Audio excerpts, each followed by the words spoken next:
and I know the kind of mom I am, and I know the kind of human being I am, and I know how I show up. I knew that I wanted to put something in the world and I think just naturally look what we built. We've built a beautiful life. So she found out on TV, but, they want to be financially independent. Has Prince Harry left the throne? That is a remarkably The accurate... message did not arrive through official channels. It carried no royal seal, no public explanation, and no warning for senior palace figures. Yet when Meghan's name quietly appeared in the private communications of a former staff member, the palace understood that something far more serious had begun. Meghan had allegedly reached toward someone connected to her former royal household without first approaching King Charles, Prince William, or any of the officials responsible for handling sensitive communication. That choice immediately raised suspicion. Inside the monarchy, the route a message takes can matter as much as the words it contains. Official channels create records, invite witnesses, and allow the palace to control the response. This message avoided all of them. It was said to have traveled through an intermediary, someone trusted enough to deliver it quietly, but distant enough to protect Meghan from direct exposure. That detail created another uncomfortable question. Had Harry approved the contact, knowing exactly who was being approached? Or had Meghan acted alone, believing that even her husband might complicate what she was trying to discover? The former employee who received the message was no longer working inside the palace. But leaving royal service does not completely sever a person from its world. Old colleagues remain in contact. Loyalties survive, so do warnings, secrets, and the instinct to report anything that might threaten the institution. A private note could move through that hidden network faster than any official letter. The message itself reportedly appeared warm and harmless. Meghan seemed to be checking in, recalling the past and inviting a quiet exchange. But the language was carefully controlled. It asked nothing directly, yet seemed to circle around something more important. There was enough kindness to lower suspicion, but enough uncertainty to conceal her real purpose. The recipient hesitated. Responding could reopen a relationship that had ended badly and place them between two sides still carrying years of anger. Silence, however, might also send a message of its own. Every possible choice carried risk. Within the palace, concern began to grow that Meghan was not seeking friendship, nostalgia, or emotional closure. She might have been testing whether old loyalties remained intact.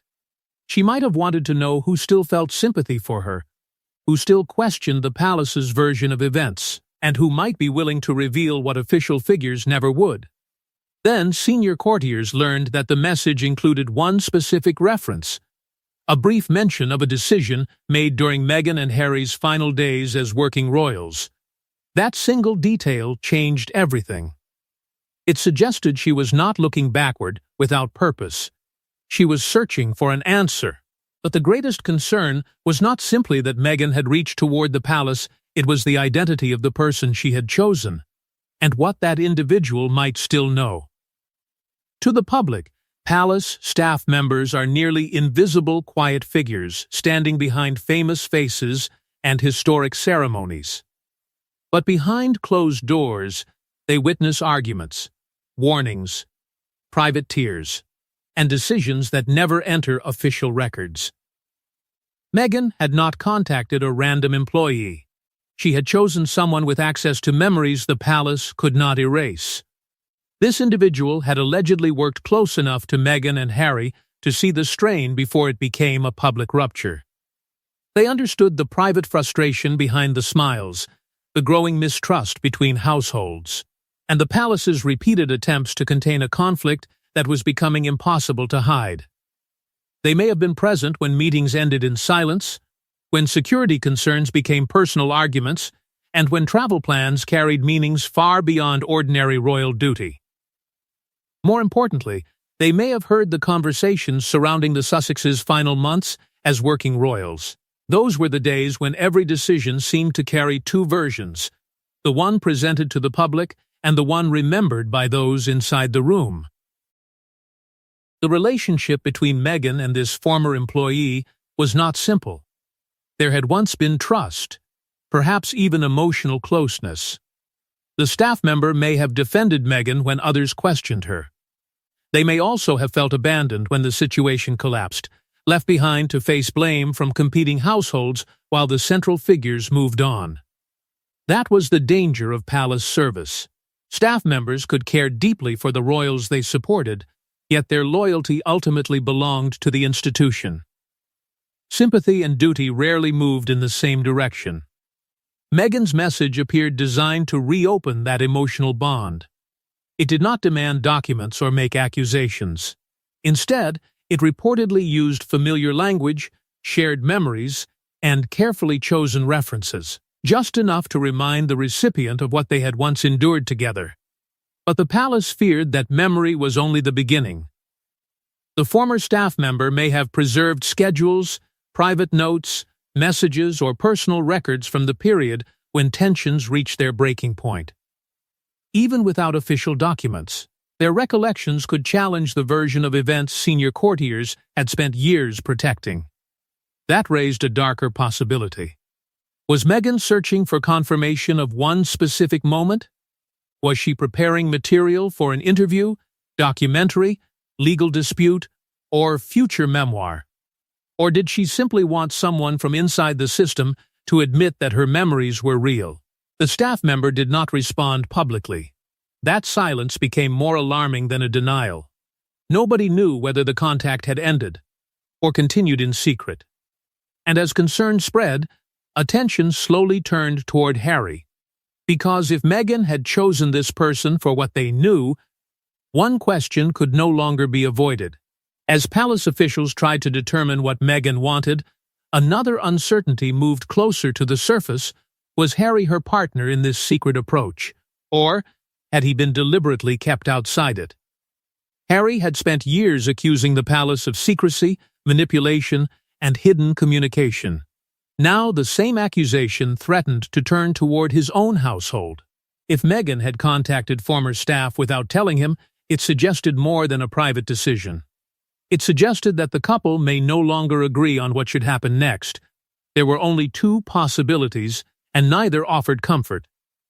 Harry may have supported the approach, but deliberately kept his name away from it, hoping Meghan could obtain answers without turning the contact into another direct battle with his family. Or Meghan may have acted independently, convinced that Harry would refuse because the emotional cost had become too high. For Harry, every attempt to reopen communication carried a painful contradiction.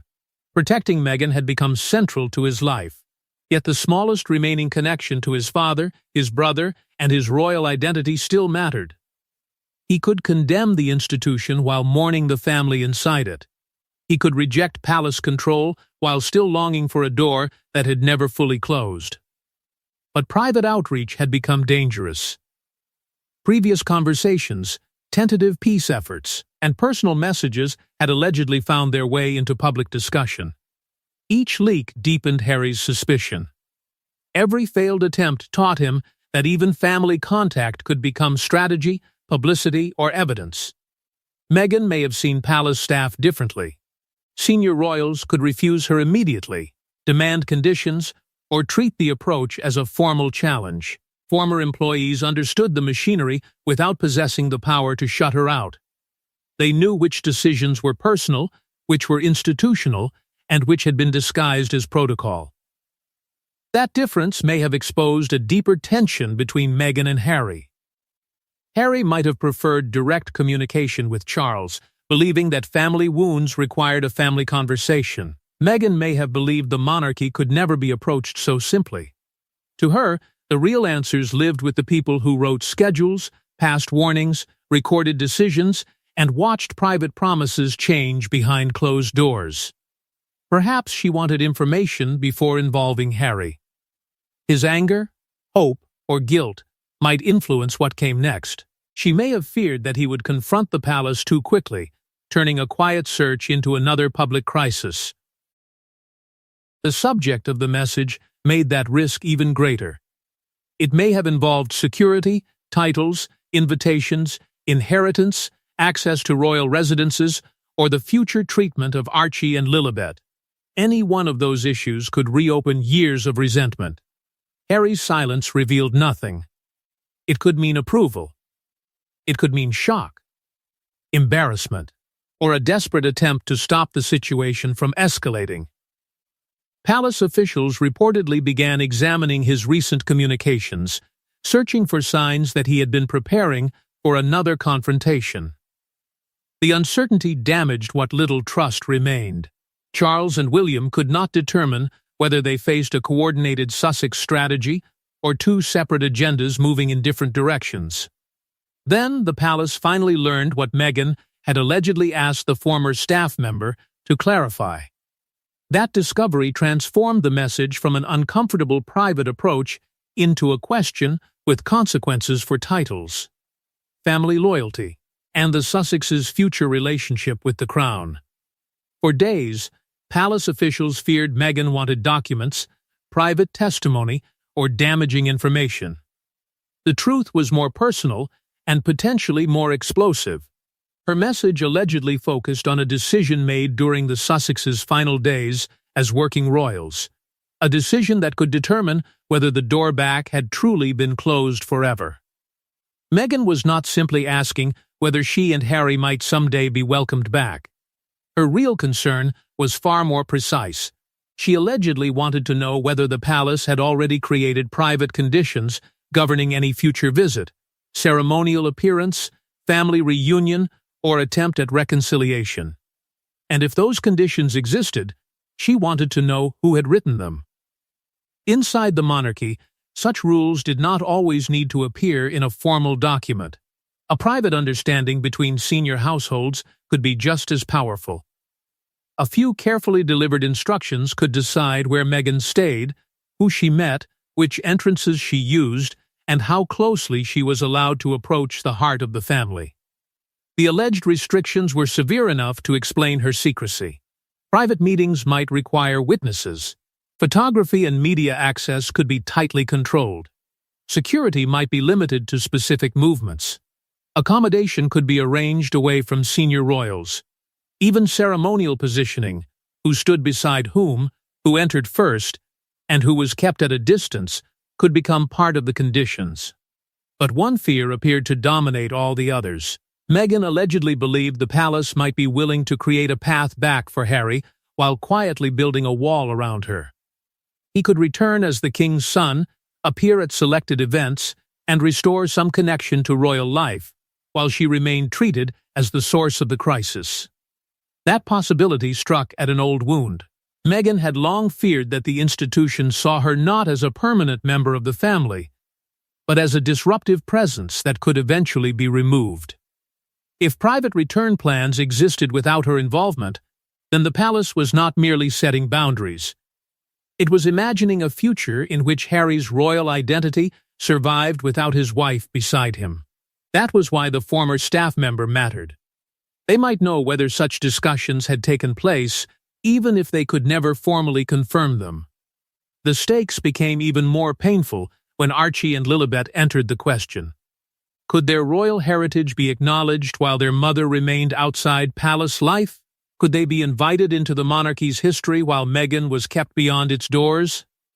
She also wanted to know whose influence stood behind the alleged conditions. Was William protecting the future of the crown? Had Camilla demanded stronger boundaries? Had Catherine quietly supported a limited return, or resisted it? The former staff member reportedly gave no direct answer, but their hesitation, guarded language, and refusal to dismiss the possibility were enough. Meghan interpreted the reaction as confirmation that conversations had occurred. The contact had never been casual. It was an attempt to discover what the palace was planning for the Sussex family without consulting them. And now a larger question emerged: was Meghan preparing to negotiate her way back, or collecting proof that the monarchy intended to divide her family? Yet the answer Meghan received, whether spoken directly or revealed through silence, forced the palace to confront a more dangerous possibility: she may have contacted other former employees as well. One private message could be dismissed as emotion. 2 could suggest planning. But when palace figures began reviewing earlier conversations and unexplained approaches, a disturbing pattern allegedly emerged. Meghan may not have been searching for one answer. She may have been quietly rebuilding an entire network of contacts around the monarchy. The discovery forced officials to look beyond the former staff member who had received the latest approach. They allegedly began examining whether Meghan, or people acting quietly on her behalf, had contacted other former aides, advisors, security personnel, charity associates, and household employees. Individually, each exchange may have seemed harmless. A polite greeting, a request to reconnect, a carefully worded question about the past. But when placed together, the messages appeared to follow a direction. The contacts allegedly returned to the most sensitive chapters of Meghan and Harry's royal life. The wedding, the growing tension between households, the final negotiations before their departure, disagreements over funding, and the bitter conflict surrounding security. These were not random memories.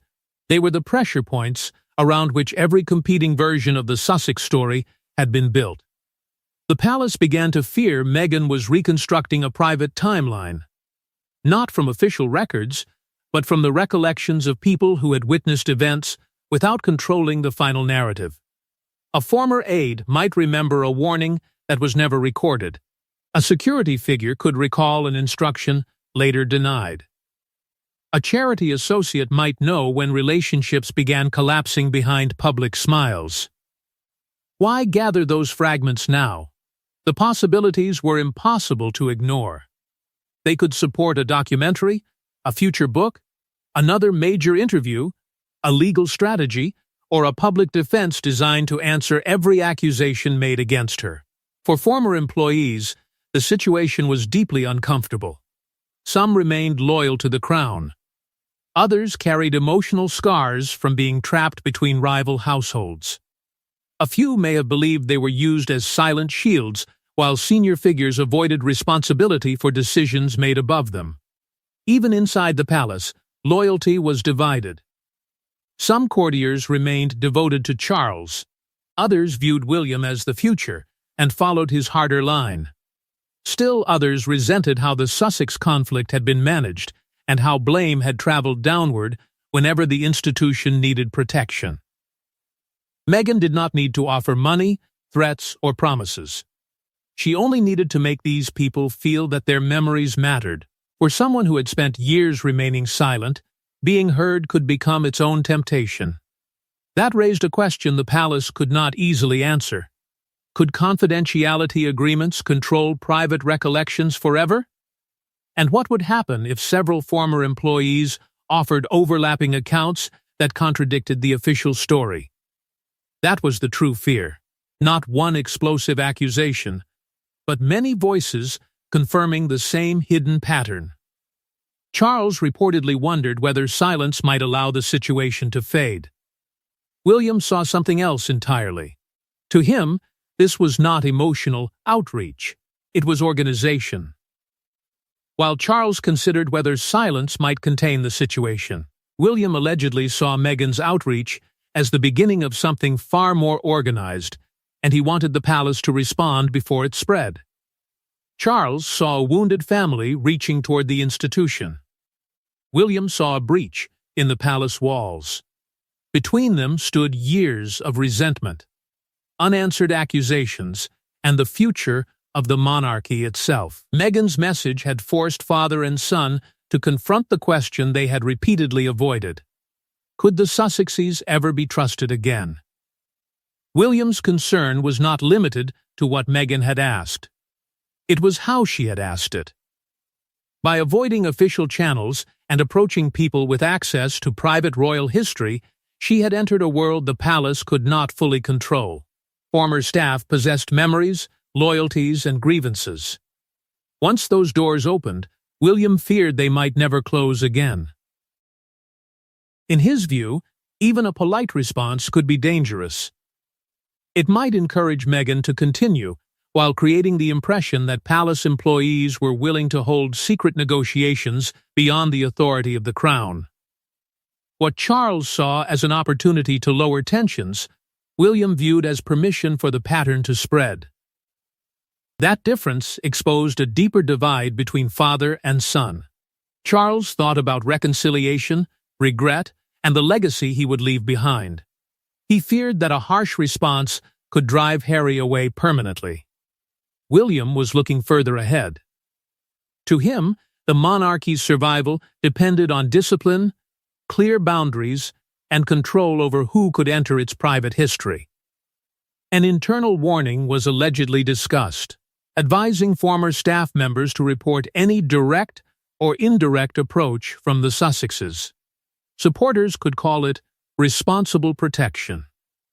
Critics might see something darker. An attempt to frighten former employees into silence before they could speak freely. Camilla reportedly favored stronger boundaries. She understood how quickly a private conversation could become the foundation for another interview, accusation, or public confrontation.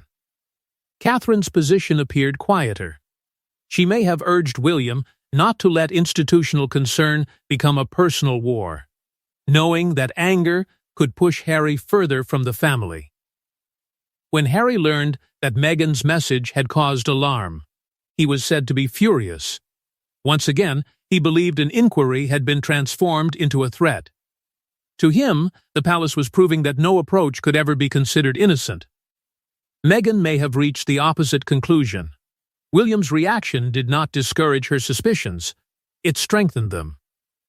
If the palace had nothing to hide, why respond with warnings rather than answers? Charles considered speaking to Harry privately, father to son, before the conflict became impossible to contain.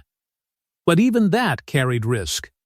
He could not be certain the conversation would remain private, or that Harry and Meghan were pursuing the same goal. And soon, the dispute would move beyond staff members and secret messages. It would reach the most sensitive part of the entire conflict, the future of the Sussex children. Because beneath the arguments over secrecy and trust lay an even more powerful concern what Meghan's inquiry might reveal about Archie, Lilibet, and the inheritance of royal identity. The palace could distance itself from Meghan. It could restrict Harry, but Archie and Lilibet carried something no private disagreement could erase: royal blood, royal titles, and a permanent place in the family's history. Meghan's secret message raised the possibility that the real battle was not about her return, but her children's future. Meghan's deepest concern was not simply whether Archie and Lilibet would keep their titles. A title could remain on paper while everything behind it slowly disappeared. They might still be called prince and princess, yet grow up without access to royal ceremonies, private traditions, family relationships, or any meaningful place within the working monarchy. That difference mattered. A title offered recognition, but not influence. It did not guarantee protection, invitations, personal contact, or acceptance inside the institution that had created it. Meghan allegedly wanted to know whether palace officials were preparing separate arrangements for Harry and the children, arrangements that did not include her. The possibility struck at something far more painful than protocol. If Harry could return as the king's son, and the children could be welcomed as royal grandchildren, while Meghan remained outside, then she might see it as a deliberate attempt to divide her family. Not only a personal rejection, but an institutional strategy designed to separate her from the royal identity her children had inherited. And inheritance meant more than money. It meant private letters, family photographs, historic objects, remembered stories, ceremonial customs, and possessions passed quietly from one generation to the next. It meant being told who came before you, and being allowed to feel part of that history. For Harry, Diana's legacy made the issue even more emotional. He may have feared that Archie and Lilibet would know their grandmother only through public images and painful headlines, rather than through personal memories, family keepsakes, and stories protected within royal walls. William could see the matter differently. To him, royal inheritance may be inseparable from service. Privilege carried obligation. Titles, access, and ceremonial recognition could not exist without responsibility to the crown. Harry's answer would be simple. Children should not be punished for decisions made by their parents. Meghan's message may therefore have reached beyond her own return. She may have been seeking information about private protocols affecting Archie and Lilibet at future weddings, funerals, state occasions, and family ceremonies. Would they be included naturally, invited under conditions, or treated as distant relatives carrying titles without belonging? Charles stood at the center of that conflict, divided between grandfather and monarch. Any concession could reopen expectations the palace had tried to contain. Any refusal could make the crown appear cold toward its own children. The monarchy's image now hung on an impossible balance. Excluding Archie and Lilibet could look cruel. Including them could pull Meghan and Harry back into the center of royal life, and Meghan's next decision would depend entirely on whether the palace answered her openly, privately, or with the silence she already feared. With the children's future now entangled in the dispute, the palace faced three dangerous choices, and each one threatened to trigger a different kind of crisis. The palace could deny everything and risk provoking Meghan. It could confront her and confirm that the message had caused alarm. Or it could quietly negotiate, creating the very secret arrangement it feared would one day be exposed. Every path carried consequences, and Meghan appeared prepared to wait. The first option was silence, no acknowledgement, no denial, no sign that Meghan's message had traveled beyond the former employee who received it. By refusing to respond, the palace could deny her proof that senior figures had become involved. But silence carried its own danger. Meghan might interpret it not as rejection, but confirmation. If nothing existed, why would nobody dismiss her concerns?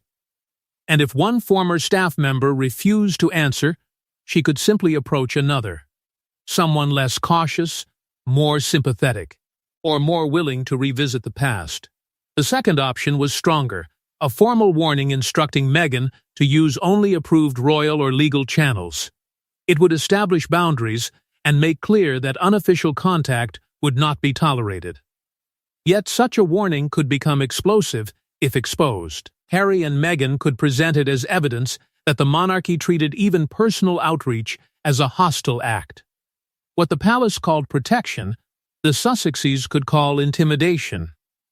One carefully written letter might ignite another public battle.